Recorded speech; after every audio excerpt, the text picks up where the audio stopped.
kanisa la Bwana litanyakuliwa. Siku hiyo wewe utakuwa wapi? Kanisa la Bwana litanyakuliwa. Siku hiyo wewe utakuwa wapi? Kanisa la Bwana litanyakuliwa. Siku hiyo wewe utakuwa wapi? Majaribu yote ajapowe ndugu, uite Mwokozi ya kuokoa. Pigana mwenzako vita na imani, utapewa taji na Mwokozi wako. Kanisa la Bwana litanyakuliwa. Siku hiyo wewe utakuwa wapi? Kanisa la Bwana litanyakuliwa.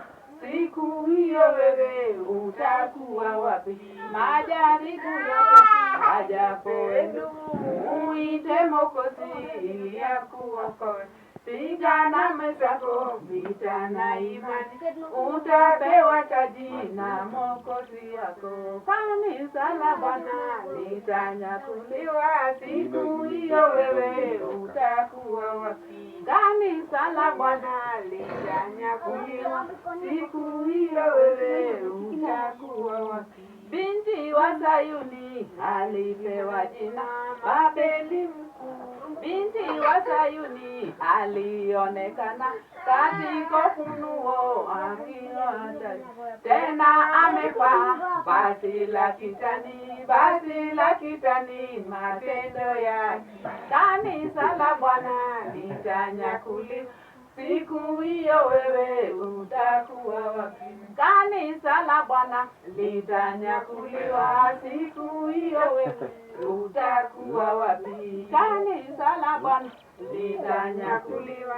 Siku hiyo wewe utakuwa wapi? Hiyo ni kanisa la Yasamesia, nisikani ya mwili ya imani ya Yasa. Heri ni wale wote walioandika katika karamu na Mwana-Kondoo. Kanisa la Bwana litanyakuliwa. Siku hiyo wewe utakuwa wapi? Kanisa la Bwana litanyakuliwa. Siku hiyo wewe utakuwa wapi? Joka na mnyama walifanya vita kwa binti Sayuni, ae akashinda. Baada ya kushinda alionekana akusifu Bwana mawimbo wa Musa. Kanisa la Bwana litanyakuliwa. Siku hiyo wewe utakuwa wapi? Kanisa la Bwana litanyakuliwa. Siku hiyo wewe utakuwa wapi? Baada ya kuona binti wa Sayuni, Yohana alimwona binti wa Babeli. Watu akuongoze ulimwengu wote, kinja njia panda ili akuote. Kanisa la Bwana litanyakuliwa. Siku hiyo wewe utakuwa wapi? Kanisa la Bwana litanyakuliwa. Siku hiyo wewe utakuwa wapi? Binti wa Babeli alipewa jina Babeli mkuu, mwana kahaba. Sauti kasema, tokeni Babeli, kimbilio kanisa la Yasamesia. Kanisa la Bwana litanyakuliwa.